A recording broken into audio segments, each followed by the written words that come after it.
Jangan hina suamiku, karena kalian tak pernah tahu masa depan. Assalamualaikum warahmatullahi wabarakatuh.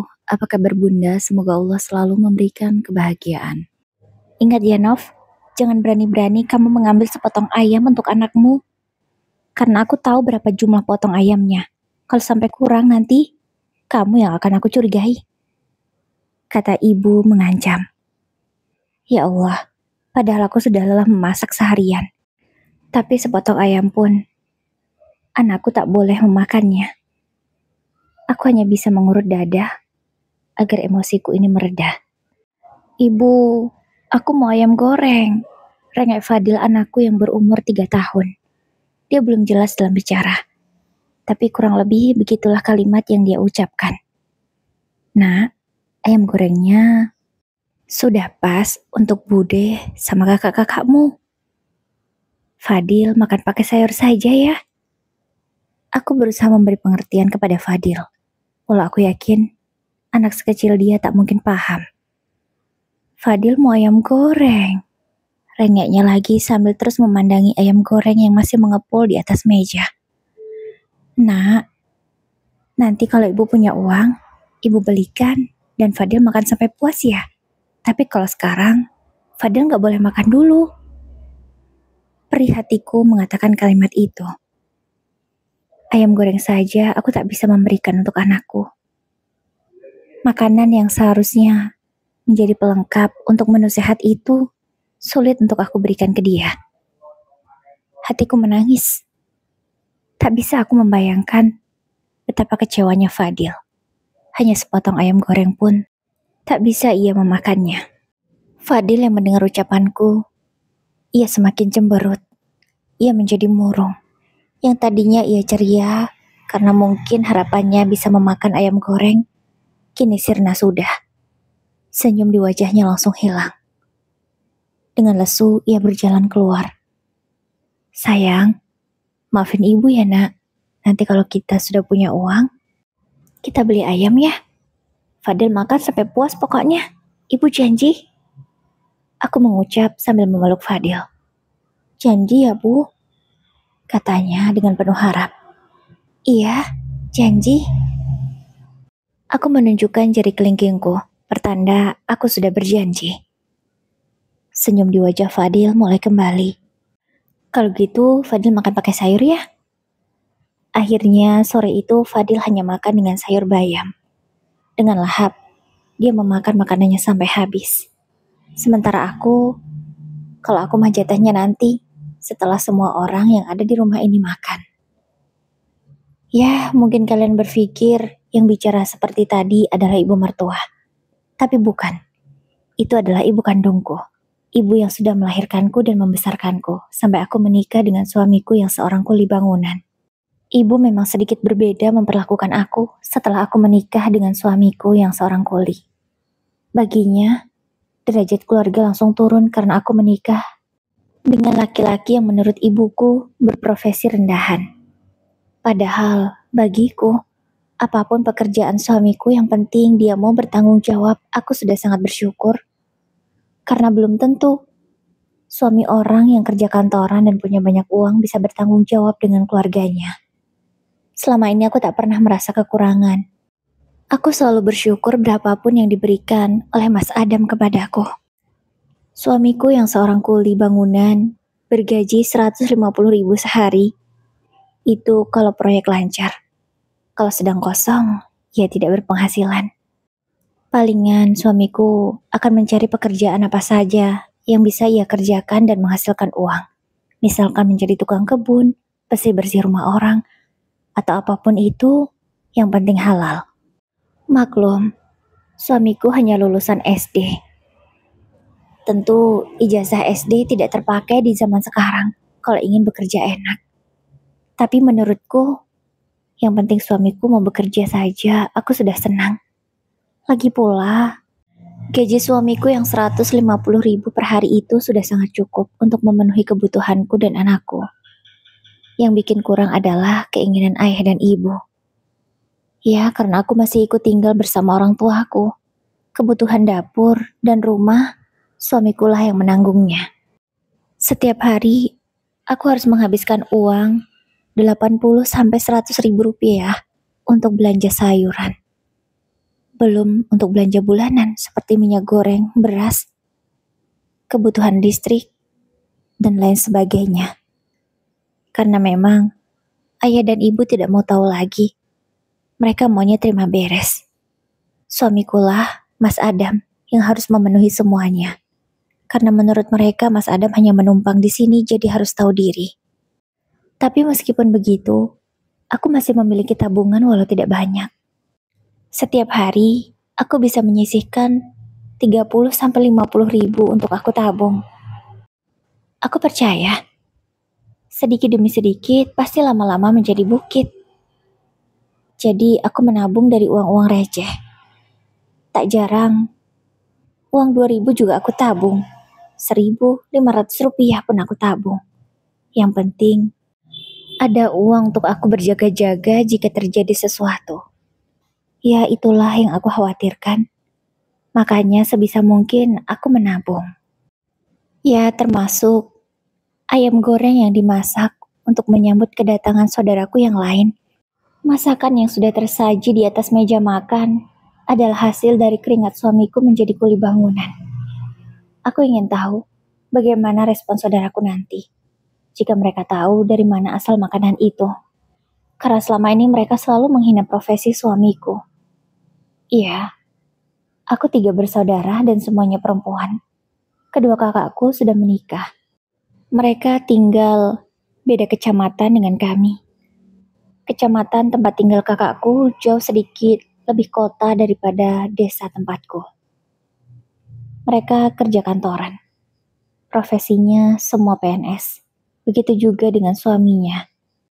Itu yang aku tahu ya, karena mereka selalu bilang begitu. Katanya mereka sudah PNS semua. Aku sebagai saudara ikut senang sih, tapi cara mereka menyombongkan diri itu yang tidak aku suka. Apalagi kalau sudah menghina suamiku, mereka nomor 1. Apapun yang suamiku lakukan menurut mereka salah. Padahal, ya suamiku tidak salah. Karena profesinya saja yang sebagai kuli, jadi selalu salah di mata mereka. Akhirnya, yang ibuku tunggu datang juga.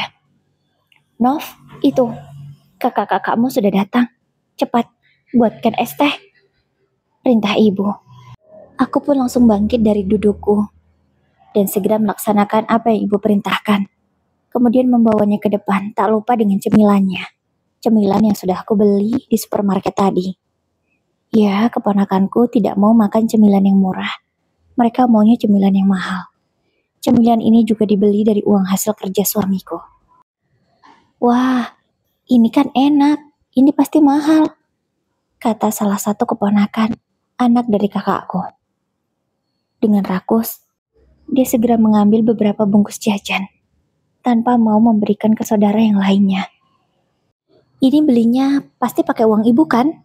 Gak mungkin dong pakai uang Adam. Mana cukup gajinya untuk beli makanan semahal ini? Sindir kakak keduaku. Fitri namanya.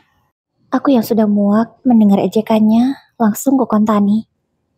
Tapi sayangnya, jajanan mahal itu bukan dibeli pakai uang ibu, melainkan uang suamiku. Aku berkata dengan tegas dan suara yang lantang, agar mereka mendengar semuanya. Sontak, ayah, ibu, kedua kakakku, dan kedua iparku langsung melihat ke arahku.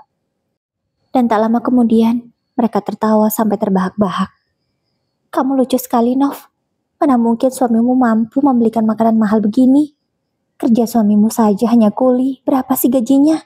Paling juga 50 ribu. Kemudian mereka tertawa lagi. Setelah Kak Fitri mengatakan kalimat itu. Jangan sembarangan bicara kamu, Kak.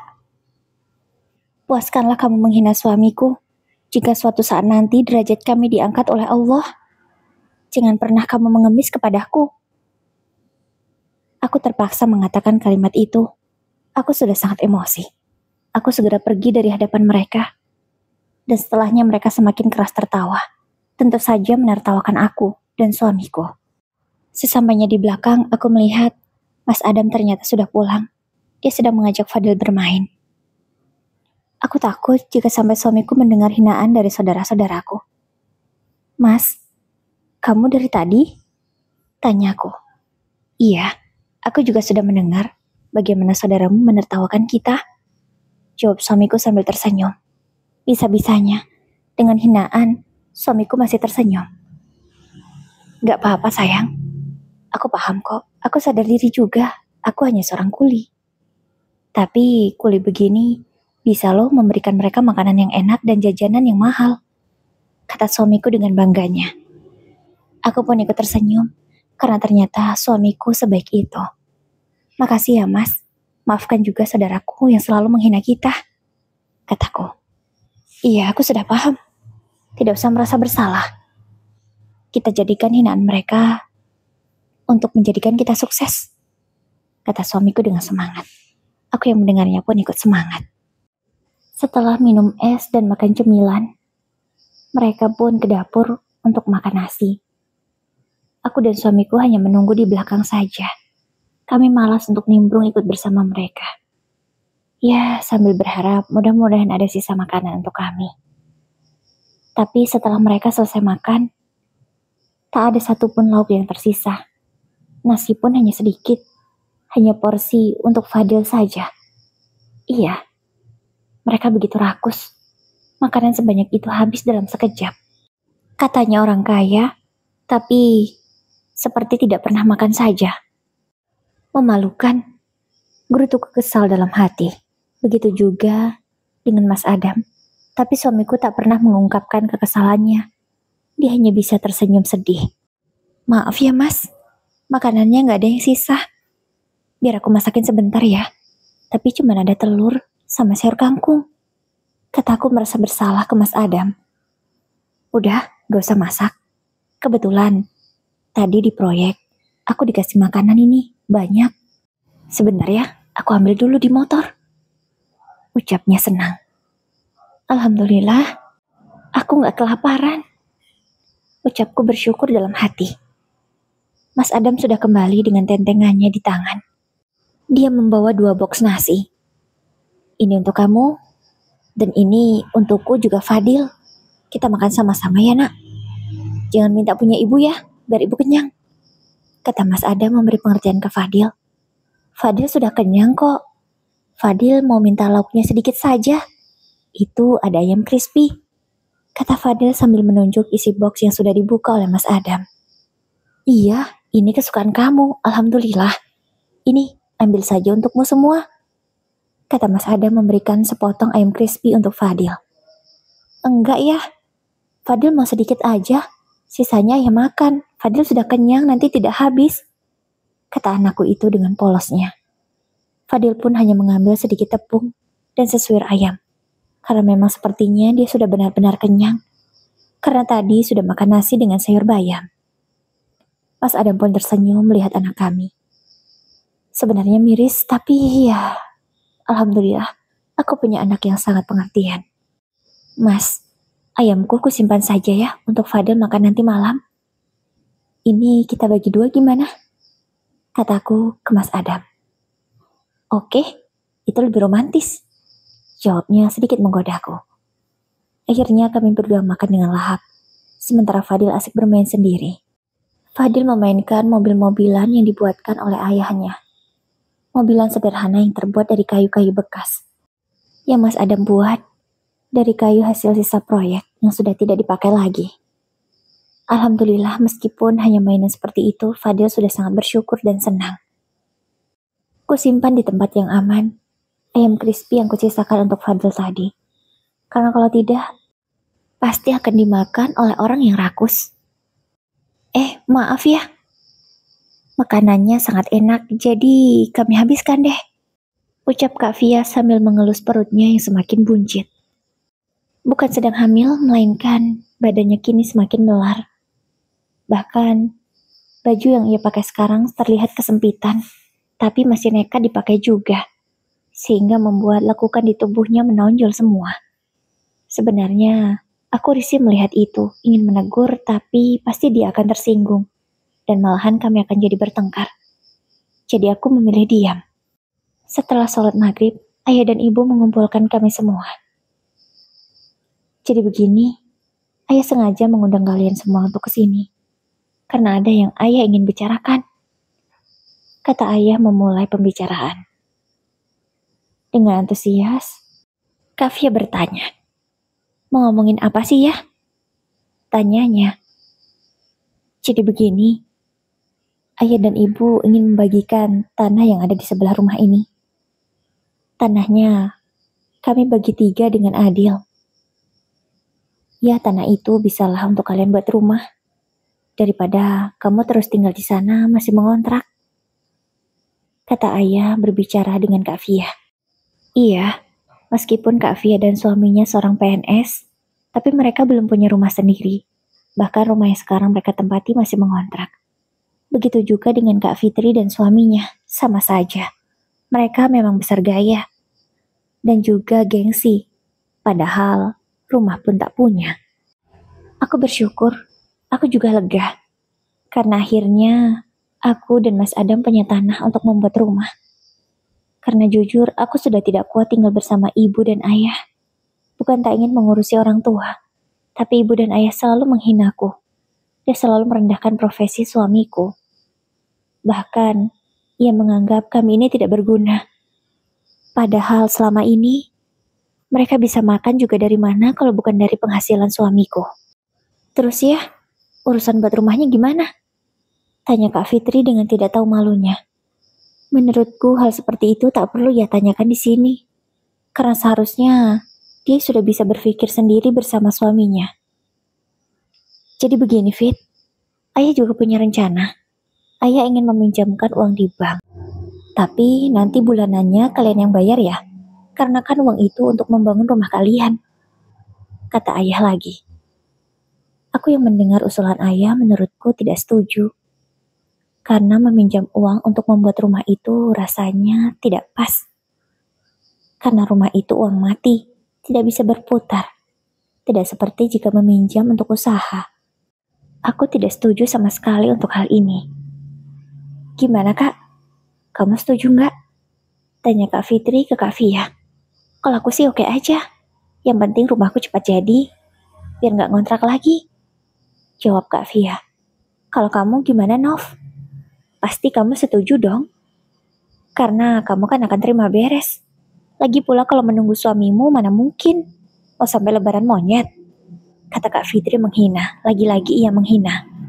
Iya Nov, kalau nungguin suami kamu, mau sampai ayam jantan bertelur juga gak akan bisa kalian buat rumah.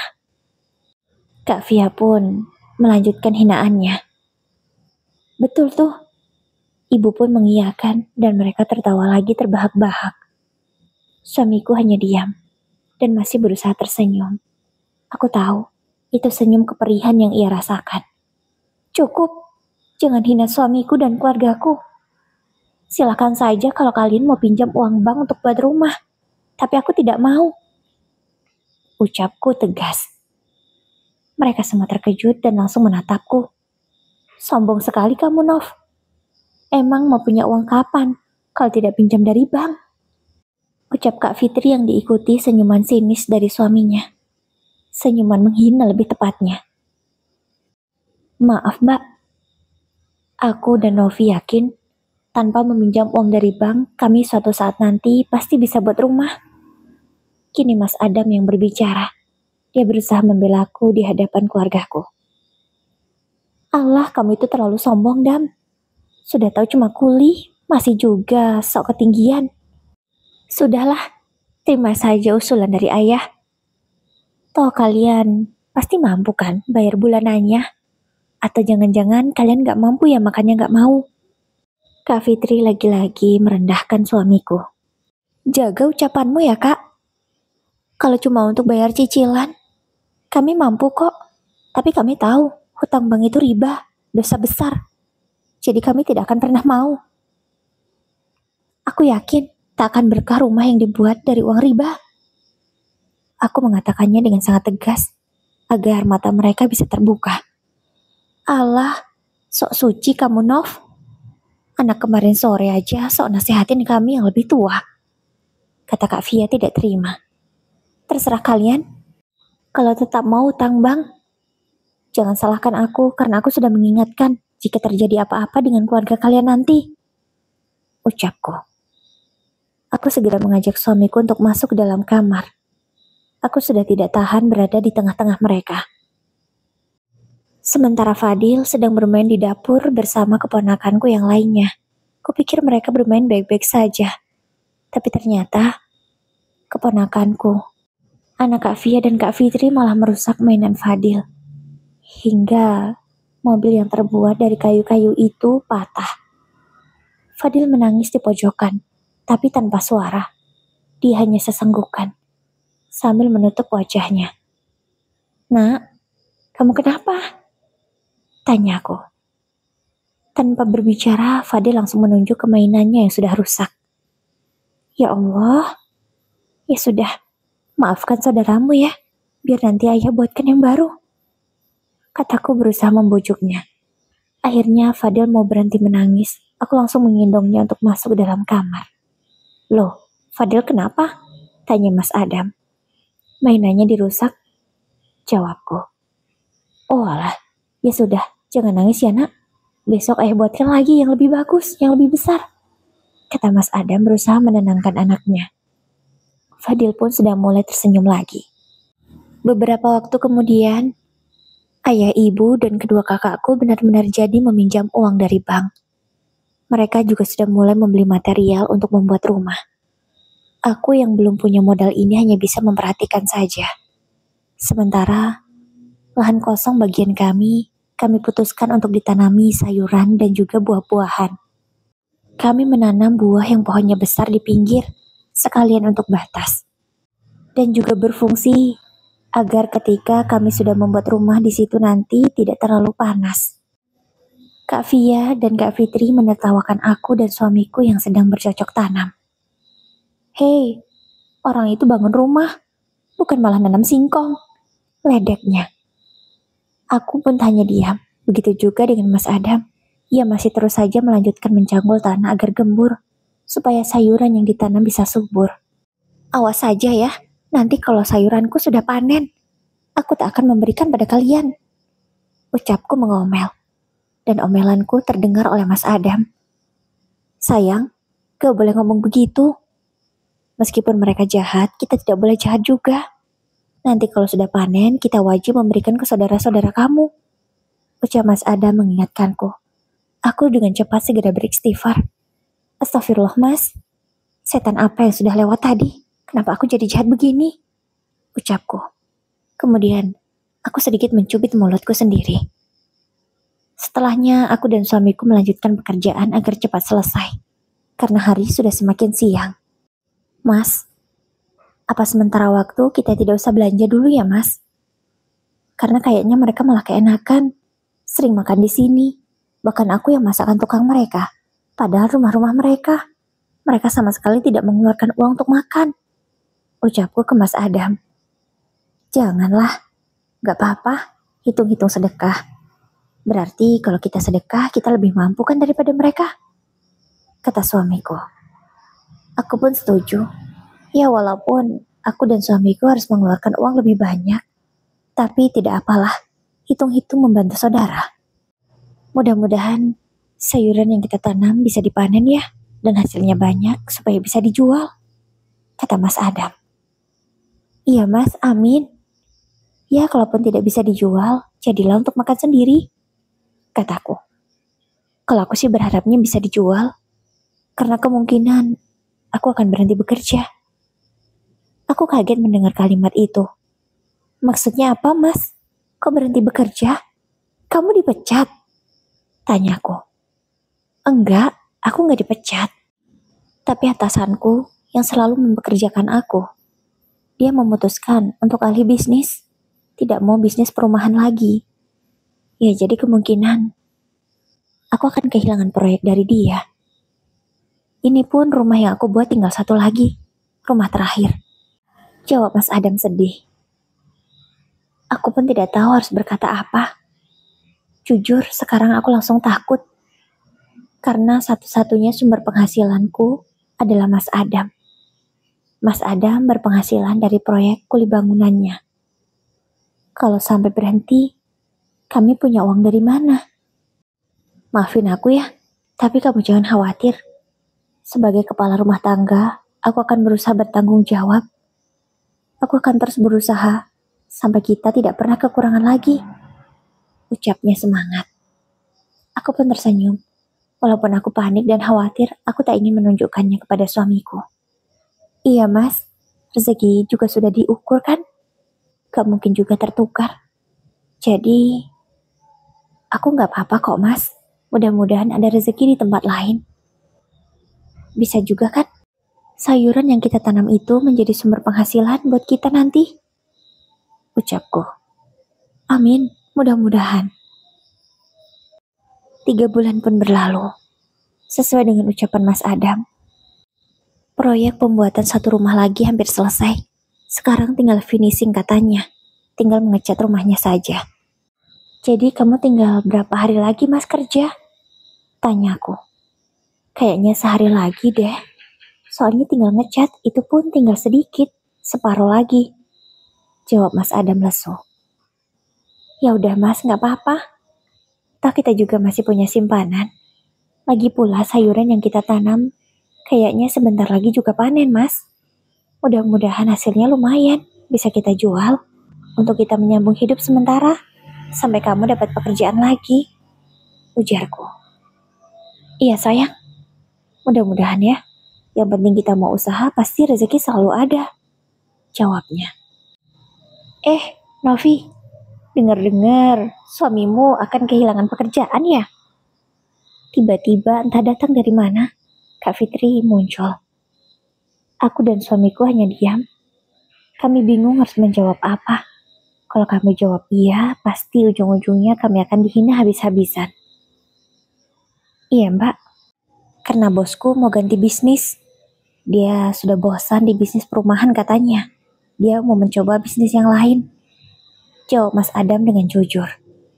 Mendengar jawaban suamiku bukannya ikut prihatin, Kak Fitri malah tertawa senang. Itulah, makanya jadi PNS seperti aku dong. Tidak ada resiko dipecat atau kehilangan pekerjaan. Gak seperti kamu. Sekarang rasain deh. Pasti setelah ini, kalian gak akan punya uang lagi. Semakin miskin. Ejek Kak Fitri. Tapi dengan tenangnya Mas Adam menjawab. Tapi nanti yang terdampak bukan cuma aku, anakku dan istriku mbak. Tapi kalian juga. Karena selama ini, kalian bisa makan dari uang hasil kerjaku.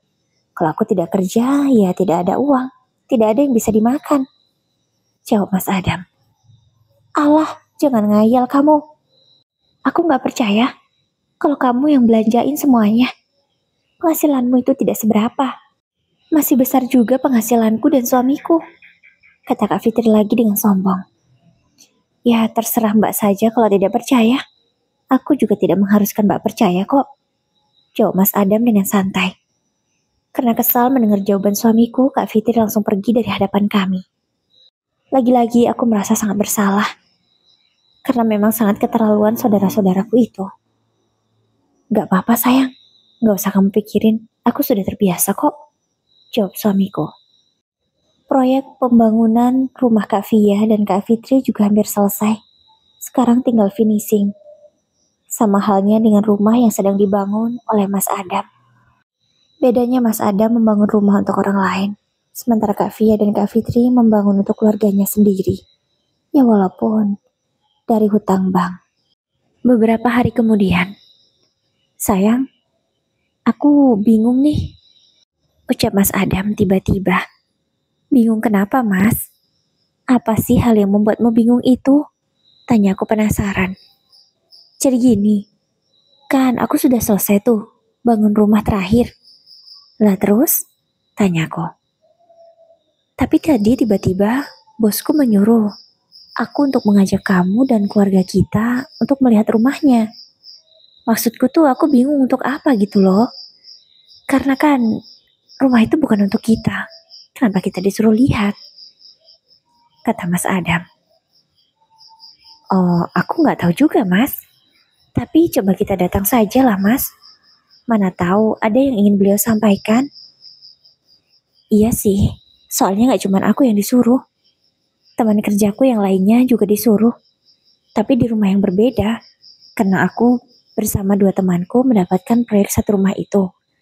Sementara temanku dengan dua teman lainnya membuat satu rumah lain. Ucap Mas Adam menjelaskan. Ya sudah Mas, kita coba datang saja besok.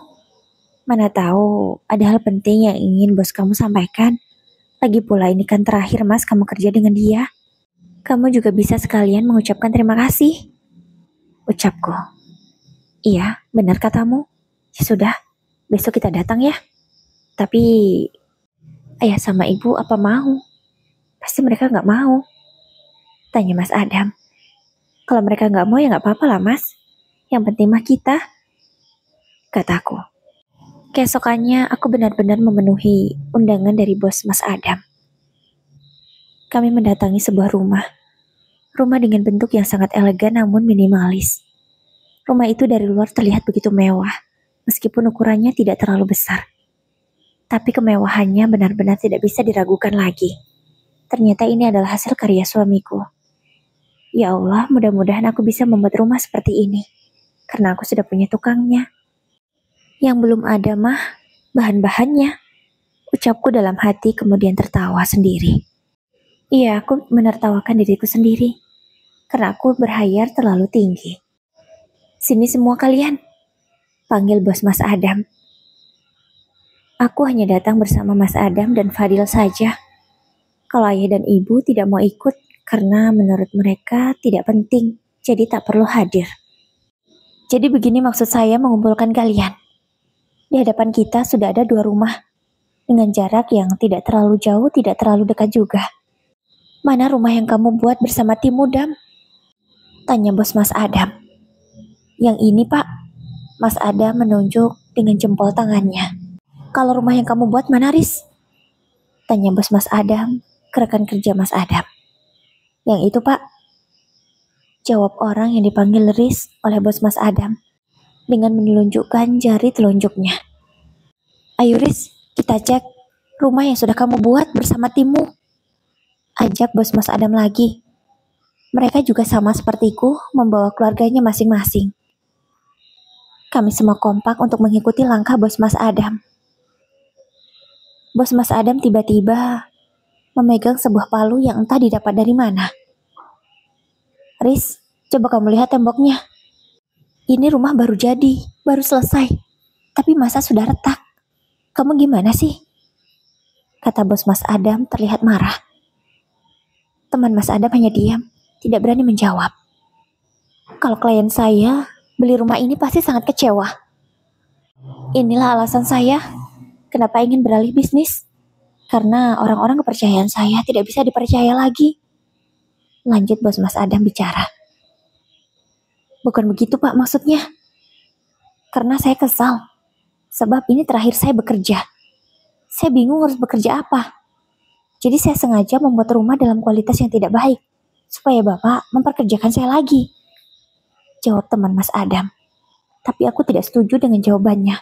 Karena kalau begitu bisa merugikan bosnya tentunya. Alasanmu tidak masuk akal Riz. Saya tidak bisa menerima itu. Karena yang saya mau, kalau buat rumah itu yang kokoh, tidak seperti ini. Lihat. Bos Mas Adam memukulkan palunya dengan pelan. Dan benar, tembok pun langsung runtuh. Plesterannya pada rontok. Aku sangat terkejut. Karena rapuh sekali temboknya. Pasti itu sangat berbahaya. Ayo, sekarang kita ke rumah yang Adam buat bersama timnya. Ucap bos Mas Adam lagi. Kami pun mengikuti langkah beliau. Dengan cepat, beliau langsung menghantamkan martil yang ada di tangannya. Namun, tembok rumah yang dibuat oleh Mas Adam dan tim sama sekali tidak rontok. Hanya catnya saja mengelupas akibat hantaman martilnya. Tak cukup sekali, bos Mas Adam melakukannya berkali-kali. Dan tembok itu tetap aman. Ada sih yang rontok, tapi sedikit, tidak separah yang sebelumnya. Kalau yang sebelumnya benar-benar langsung rontok dan ambrol. Lihat, ini baru bagus. Rumah kokoh dan kuat. Plesterannya tidak mudah runtuh. Seharusnya kamu membuat rumah seperti ini, bukan seperti yang tadi. Kata bos Mas Adam marah. Jamal, Hendra, Vicky, Parjo. Bos Mas Adam memanggil teman-temannya. Iya Pak Bos, jawab keempatnya dengan kompak. Sekarang kalian katakanlah pada mereka, karena rahasia ini hanya kita berlima yang tahu. Aku pun langsung deg-degan seketika.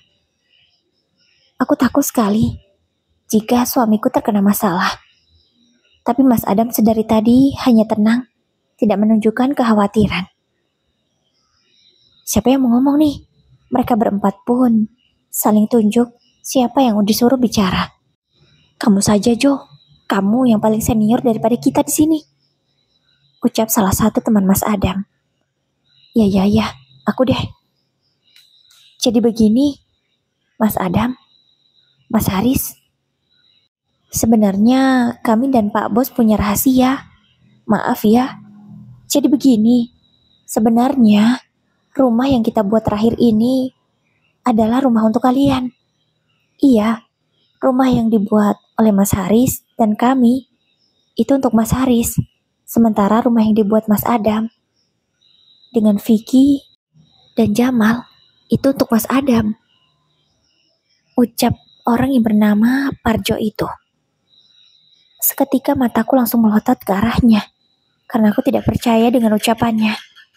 Mana mungkin seorang bos dengan sukarela memberikan rumah dengan harga ratusan juta seperti ini?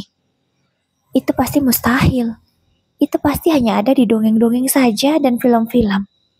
Pak, apa yang dikatakan Parjo? Tanya Mas Adam tidak percaya. Benar Dam, rumah yang saya buat ini memang saya sengaja buat untuk kalian. Dan asal kalian tahu juga, saya tidak berhenti di bisnis perumahan ini. Saya sengaja mengatakan itu karena saya ingin tahu bagaimana kualitas kalian dan kesetiaan kalian terhadap saya dan keseriusan kalian sebagai karyawan yang sudah lama bekerja dengan saya. Haris, saya tahu kamu lebih lama bekerja dengan saya daripada Adam, tapi kinerja kamu sangat buruk. Saya mempertahankan kamu karena saya merasa hutang budi. Dan dengan Adam, saya jauh lebih hutang budi karena dia banyak membantu dan sukarela. Bahkan dia rela tidak digaji, asalkan proyek bisa lanjut. Kamu ingat kan, waktu saya kena masalah dulu, Adam dengan tulus membantu saya. Hanya digaji 50.000 pun dia mau. Sampai rumah itu selesai. Bahkan, dia menyuruh anak dan istrinya untuk hemat. Saya ingat sekali perjuangannya. Dan saya juga tidak lupa dengan perjuangan kamu, Riz. Makanya, saya ingin adil terhadap kalian. Saya sama-sama ingin membuatkan rumah untuk kalian. Tapi kamu malah mengecewakan dirimu sendiri, Riz. Seharusnya rumah yang kamu buat bisa kokoh untuk masa depan kamu. Tapi kamu membuatnya dengan sembrono. Dengan tujuan supaya bisa tetap bekerja dengan saya. Tapi kamu salah. Setelah ini, maaf. Dengan berat hati saya harus memecatmu. Dan Adam, kamu berhak menempati rumah ini. Rumah yang sudah kamu buat dengan sepenuh hati. Silahkan, Dam. Kapanpun kamu bisa menempati rumah ini, surat-suratnya akan saya urus nanti, atas nama kamu. Tenang saja, kamu tidak usah membayar sedikit pun. Karena apa yang kamu lakukan dulu sudah lebih dari cukup. Bahkan apa yang saya berikan ini tidak ada apa-apanya. Ucap bos Mas Adam dengan tulus. Mas Adam masih tidak percaya. Bahkan saking kagetnya suamiku itu hanya melongo dan memperhatikan saja, tanpa bisa berkata apapun.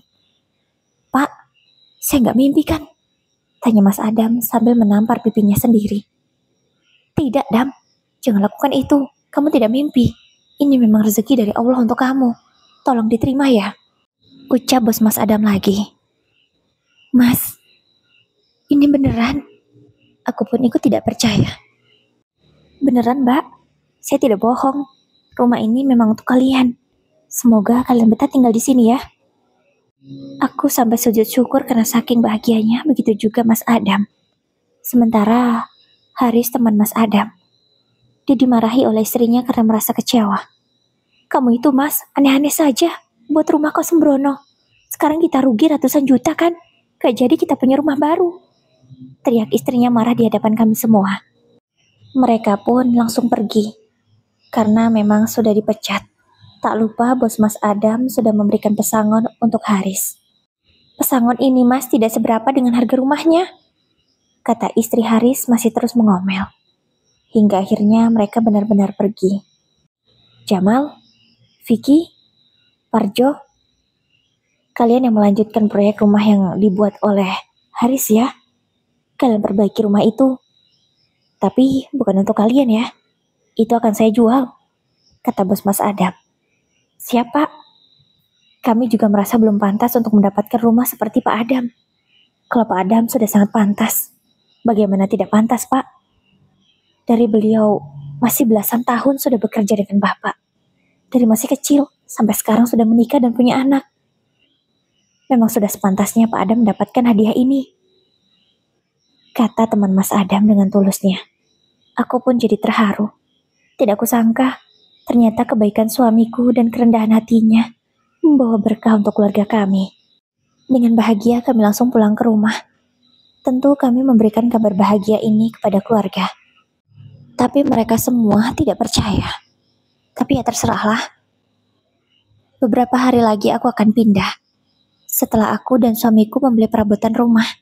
Ya, yang penting-penting saja, yang penting bisa masak dan juga tidur dengan nyaman. Ya Allah Mas, aku gak nyangka Mas, kita bisa punya rumah secepat ini. Padahal menghayal pun aku takut, ucapku ke Mas Adam. Ketika kami memasukkan beberapa perabotan yang baru dibeli. Alhamdulillah sayang, rezeki kita datang tidak terduga. Makanya aku bilang sama kamu, kita harus selalu baik. Jangan pernah berbuat jahat kepada orang lain meskipun orang lain itu jahat sama kita. Alhamdulillah kita sudah bisa memetik hasilnya. Iya Mas, alhamdulillah. Akhirnya aku dan keluargaku pindah ke rumah baru. Rumah buatan suamiku sendiri. Rumah yang tampak elegan dari luar dan sangat nyaman di dalamnya. Meskipun rumahnya minimalis, tapi masih terasa luas. Tidak sempit, tidak juga kebesaran untuk kami bertiga.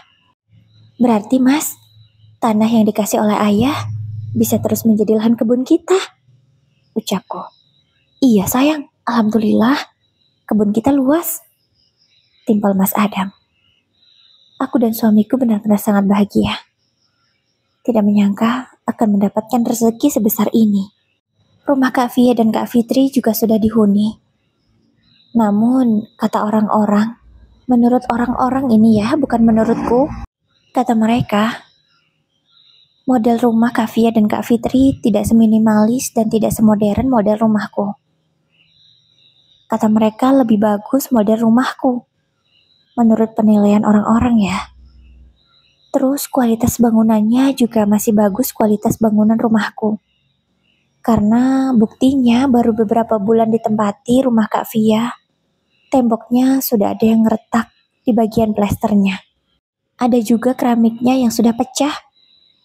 Karena pemasangannya tidak bagus, kopong di dalam. Jadi ketika mendapat tekanan dari atas, keramiknya langsung pecah. Sementara rumahku alhamdulillah, sudah beberapa bulan kami tempati masih aman-aman saja. Belum ada yang rusak. Karena memang selama ini suamiku bekerja dengan sepenuh hati, meskipun itu membuatkan rumah untuk orang lain. Meskipun juga dia bekerja dengan orang. Dia selalu bekerja dengan tulus dan jujur. Lebih kasihannya lagi, ayah dan ibu. Sekarang mereka juga harus ikut membayar hutang bank. Karena Kak Fia suaminya, Kak Fitri juga suaminya lebih mementingkan gengsi daripada membayar hutang terlebih dahulu. Mereka malah membeli perabotan yang mahal dengan cara kredit juga dan membeli mobil. Padahal hutang bank belum lunas. Akibatnya ayah dan ibu harus ikut membayar hutang setiap bulan. Yang padahal niat awalnya Kak Fia dan Kak Fitri lah yang bertanggung jawab. Ya mungkin itulah akibat dari orang tua yang terlalu memanjakan dan membanggakan anaknya yang menjadi seorang PNS. Dan selalu menghina anaknya yang hanya seorang kuli bangunan. Aku bukan ingin menjadi orang yang sombong atau merasa paling baik. Tapi lihatlah hasil perbuatan. Pasti sesuai dengan apa yang kita lakukan. Kalau berbuat baik, pasti hasilnya baik. Tapi kalau berbuat buruk, ya pasti buruk juga yang didapat. Aku benar-benar kasihan dengan ayah dan ibu karena harus ikut menanggung hutang selama bertahun-tahun. Karena uang yang mereka pinjam tidaklah sedikit, sangat banyak. Ibu juga sudah pernah mengeluh kepadaku. Katanya, Kak Via juga keluarganya, Kak Fitri juga, sering makan di rumah ibu tanpa memberikan uang belanja. Sehingga membuat pengeluaran ibu semakin membengkak. Ibu juga harus berjualan lagi, karena uang dari ayah khusus untuk membayar hutang saja. Ibu biasanya berjualan pecel keliling, dan sekarang harus terulang lagi masa-masa itu. Aku tak tega, tapi aku tak bisa berbuat banyak juga. Untuk sekarang, alhamdulillah, suamiku masih bekerja, dan masih juga memberi jatah untuk ibu, meskipun tidak banyak. Hanya 500.000 per bulan. Ya, cukuplah untuk membeli beras mereka. Dan sekarang, aku malah hamil anak kedua. Jadi aku tak diizinkan bekerja oleh suamiku. Aku disuruhnya di rumah saja, merawat Fadil dan menjaga kandunganku, juga mengurus rumah. Urusan cari uang, biar menjadi urusannya katanya. Alhamdulillah juga hasil kebun sedikit-sedikit bisa dijual. Mas Adam juga yang menjualnya ke pasar. Alhamdulillah kami juga sudah punya langganan. Jadi berapapun yang kami panen pasti ditampung. Target kami selanjutnya adalah menabung, supaya bisa membeli tanah lagi. Ya, untuk memperluas kebun kami.